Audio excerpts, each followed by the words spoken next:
안녕하세요. 부티나게 입니다. 네, 오늘의 주제는요. 그렇게 부담스럽게 쳐다보지 마세요. 네, 질문이 뭐였죠? 뭘 되게 많이 적어 오셨어요. 이영희 부장님 컨디션이 안 좋네. 내 탓하는 거야? 몇 급입니까? 전 A급이죠. 처음부터 다시 찍을까요?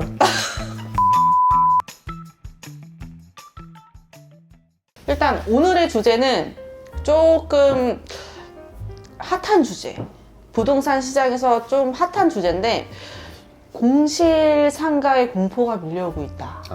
그거의 해소법을 조금 설명을 좀 해주셨으면 좋겠어요. 정보를. 이거 많은 분들이 조금 걱정하는 부분인데 사실 이 신규 분양을 받고 공실이 지속이 되면 어떤 상황이 벌어질까? 지금 사실 주변에 이렇게 신축 건물들 올라가는 거 보면 꼭 그 저층부에 분양하는 상가들이 있죠. 근데 그 상가들이 뭐 1년이 지나고 2년이 지나도 비어 있는 게 많은 게 사실이에요.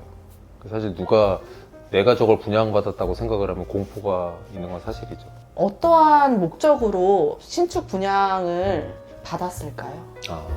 이 상가라는 게 투기와 투자 이런 그 단어가 비슷하잖아요. 투기, 투자 약간 비슷한데 완전 다른 뜻이잖아요. 근데 투자의 목적이 있는 분도 있지만 상당수가 이 과거 몇 년 동안 경기가 좋았잖아요. 그래서 투기적인 그런 심리도 좀 상당히 많이 있었기 때문에 투기적인 심리로 상가를 분양받으셨다? 이런 분들은 약간 프리미엄 같은 걸 목적으로 사신 분도 있기 때문에 그런 분들은 자기가 직접 쓰는 것도 아니고 임대할 것도 아니라서 지금 잔금을 치러야 되는 상황에 약간 공포가 있을 거예요. 실제로는 그 공포라고 하면 다른 게 아니라 아시겠지만 금리가 최근에 한 1년 사이에 많이 올랐잖아요. 그 상가를 분양받아가지고 임대료를 좀 싸게 주더라도 그 좋은 임차인들을 그래도 우선 유치해가지고 채워서 만족스러운 월세는 아니더라도 이자를 낼 수 있다. 그런 분들은 좀 버티면서 자기의 투자 목적에 맞게 나중에 이익을 실현할 수 있는데 투기 목적이 강해가지고 자기 자본이 별로 없고 대부분 다 대출로 받아서 준공되기 전에 프리미엄을 받고 팔려고 하는 목적이 그 매입한 이유 중에 상당수가 있었던 분들은 싸게 임대를 준다고 해도 방법이 없잖아요. 그래서 그런 분들은 지금 잔금을 치렀을 경우에 내가계가 되고 내 책임이 나한테 오기 때문에 지금 두문불출하고 있는 분들이 많은 걸로 알고 있습니다. 그래서 상가를 분양을 내가 받았어.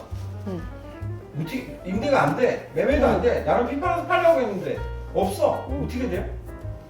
이건 극단적으로 얘기하면 상가를 분양받으셨는데 위치가 예를 들어 아주 안정되어 있는 그 구도심이나 서울 지역에 있는 어떤 아파트 대단지 상가다.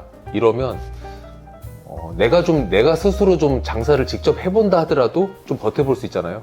근데 프리미엄을 목적으로 샀다든지 지역이 신도시라든지 이런 경우에는 그 지역에 꼭 들어와야 될 그 임차인을 저가로 본인이 유치한다고 하더라도 임차인을 채울 수가 없다.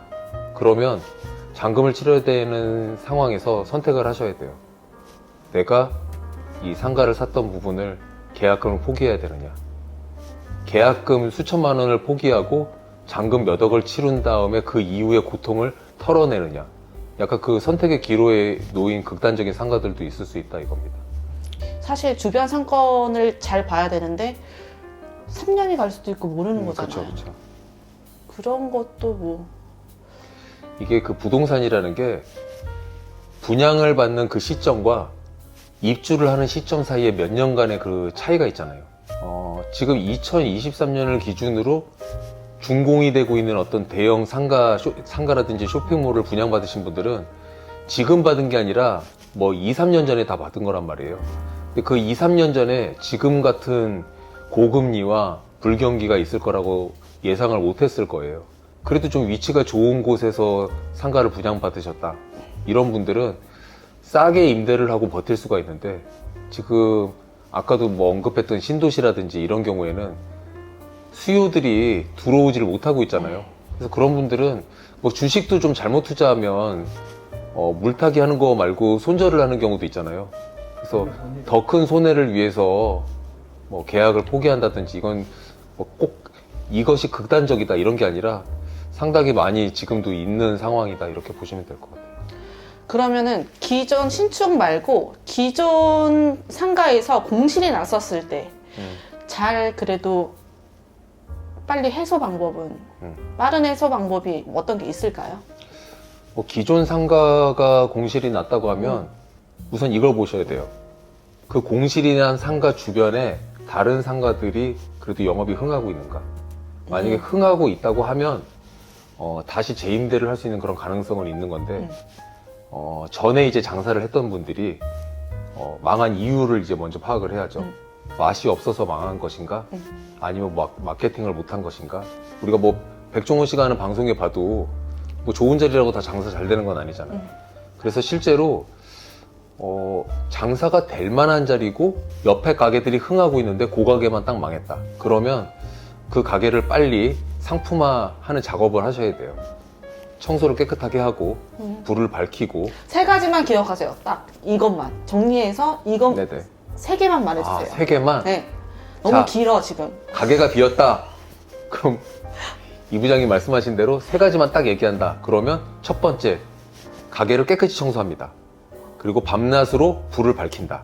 오. 그리고 아마 빈상가에 많이 보셨을 텐데 덕지덕지 20개, 30개의 부동산에 전화번호를 막 붙여놓는, 그리고 막 명함이 뿌려져 있는 그런 부분을 없애서 이 가게가 지금 새 손님을 맞이하기 위한 가게지 망한 가게라는 느낌을 빨리 없애는 게 중요하다고 생각합니다. 부동산에다가 많이 알리는 게 좋을까요? 아니면 내가 믿을 만한 부동산에 딱 한 곳을 정해놓고 이걸 알리는 게 좋을지. 이제 원론적으로 말씀드리면 많이 알려야 돼요.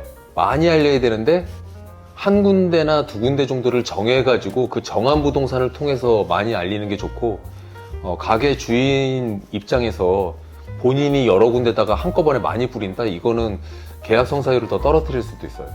몇 년 전까지만 해도 부동산 시장이 좋았잖아요. 그래서 약간 소액 투자하는 부동산 그 사람들이 많아서 상가에 사실 지금 고점에 몰려있는 사람들이 많이 있을 거예요. 맞아요. 저 포함이라고 사실 뭐 아닌 고백을 하자면 사셨군요. 어떻게 이거를 해소를 해야 될지 고민입니다. 결국은 공실이 있다 하더라도 그 투자하신 분들은 투자 수익률이라는 걸 무시할 수가 없어요. 근데 내 건물만, 내 상가만 비어있는 게 아니라 여러 개가 같이 비어있잖아요. 특히 신축 같은 경우에 꼭 들어와야 될 필수 가게들이 있어요. 뭐 편의점이라든지 부동산이라든지 꼭 그 생활 편의와 관련된 것들이 있는데, 그것들은 다른 가게가 비더라도 꼭 내 가게에 유치해야 되겠다 그런 생각을 가지시고 적극적인 유치를 하셔야 되는데, 뭐 처음에 좀 만족스럽지 않은 금액이라고 하더라도 싸게 임대를 주는 것도 방법이고, 대신 좀 장기로 유도하면 좋을 것 같아요.